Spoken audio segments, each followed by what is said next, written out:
My name's GuykesTV and I've been lucky enough to be a professional bike tester for the past 20 years. And this series is about the best bikes in the world. And today, that means I'm riding the Merida EOne-Sixty 900E. And that's a lot of E's, because there's a lot of electronics going on here. So let's see how it rides on the beautiful trails of ILKLEY Moor on an absolutely fantastic day. So what is it that makes the Merida EOne-Sixty 900E one of the best bikes in the world right now? I mean, Merida are one of the world's biggest frame manufacturers, but they've really sorted out the frame construction here.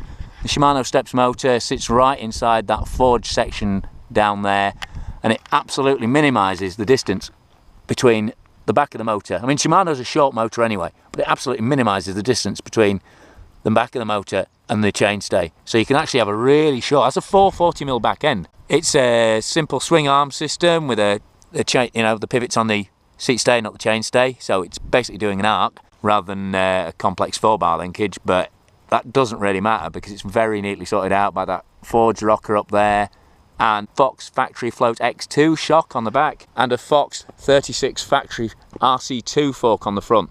That's the full-on Racers low and high speed compression adjustable fork. The battery sits in a fairly low place on the downtube. They haven't underslung it or anything, so it's a little higher in the centre of gravity than ideal. But the actual the geometry of the bike is impressively on point. And a lot of e-bikes seem to suffer from having the frame set having been designed like 2 or 3 years ago. But Merida's is bang up to date. That's a 460mm reach on this large. It's a 66.5 degree head angle and a 75 degree seat angle. That's proper enduro numbers. 1230 wheelbase. I mean, this thing is long, it's stable, and it's very, very secure and sure-footed on the trail. Even at the enormous speeds it's very easy to get up to on it. The tyres are MAXXIS Minion DHR2 in a 27.5 2.8. Triple compound 3C with the Max Terra compound front and rear. That is a lot of grip, but it's also a lot of toughness and a lot of survivability. And they've mounted them on our favourite DT Swiss XM1500 1X rims. It's a proper Shimano crank, proper Shimano Holotech crank on there, which will take a beating. It's a 34 tooth ring with a narrow wide chainring profile, and this one's got a chain guide on top just to keep it nice and secure, because you can occasionally lose a chain off a conventional Shimano chainring. And Merida have gone full hog on the electrifying of this bike as well. It's not just electrically powered, it's also got a full electric Di2 shift system on there. And because you've got Di2 controlling the gears and you've got a Di2 shifter controlling the motor modes, you've got really good synchronicity in terms of controls. You've got the shifter there, and then you've got the mode changing levers on the side there. You've got Eco, Trail and Boost, which you can toggle through. Merida haven't skimped on the brakes either. That's the full-on Shimano Saint downhill brake. Combined with their Ice Tech freezer rotors, which have these fins on them for maximum cooling, and it's a 200mm size. And again, fins on the brake pads as well. And we've done dyno tests on these brakes, and they are properly powerful, and that really does make a significant difference in how well they shed heat when you're hauling down a massive hill on what is a substantial amount of bike. And if you look around the back here, you can see even more clearly how neat that motor is around the back.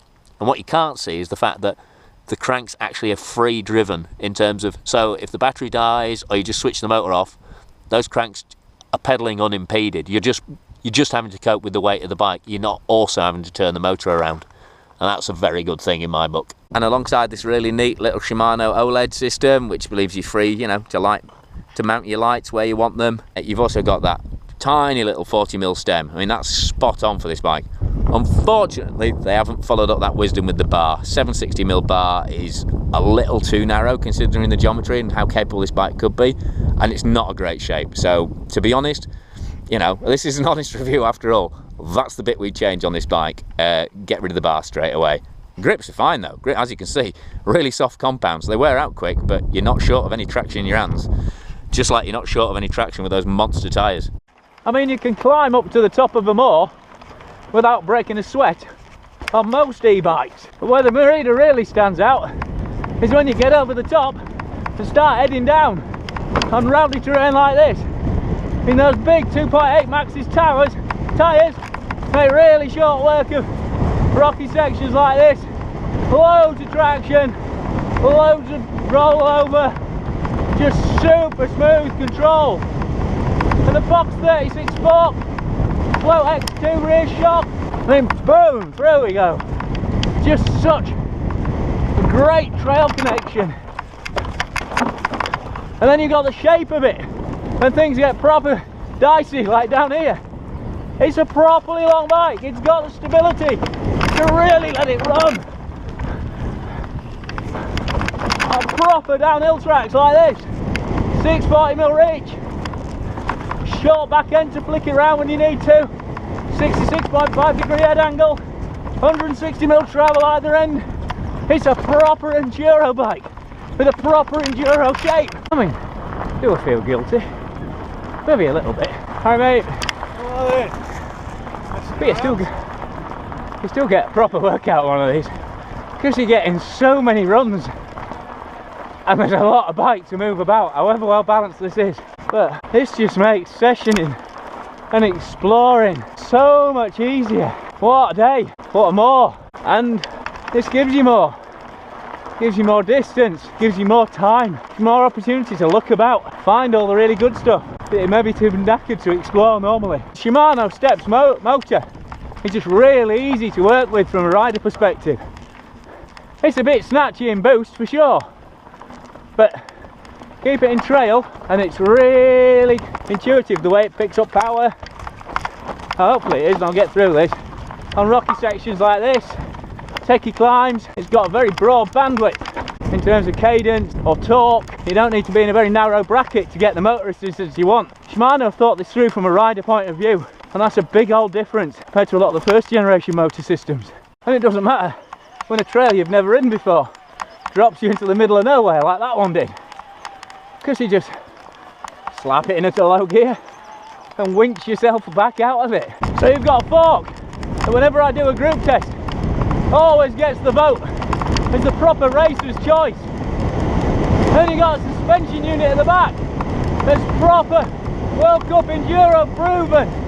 One of the most tunable, most sophisticated and controlled shock dampers you can put on a bike.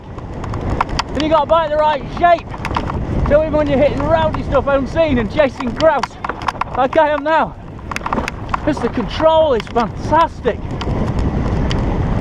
40mm stem, so even though the weight distribution is a little high, that battery's a little high in the mix, it can still get its ear over when things get steep or rutted or burmy, as I think I'm about to get right now. Oh yes, Merida, you really have put a hell of a package together here, and so has whoever on ILKLEY MOOR, the MTB riders who built this trail. This is a beauty, and I wouldn't have bothered coming back up and finding this had it not been for the motor and the battery, because it's been a fair old day already. But I would not miss this for the world. What a trail, what a bike, what a great way to showcase it. E-bike to the future, I have absolutely no complaints.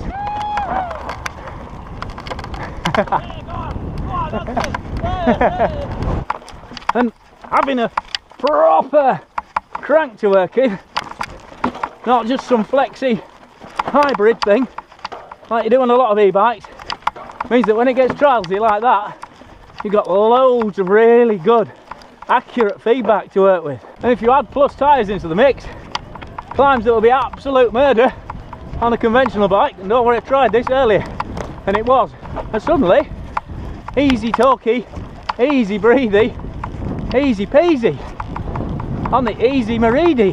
So it's a bike that'll get you to the top of the world, then you let you drop off it like you're a world champion, and that is why this has to be one of the best bikes in the world right now.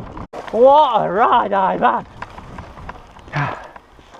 thanks to this beauty, Merida EOne-Sixty 900E. Well done, Merida people, very well done. You've set the benchmark, you've set it very high.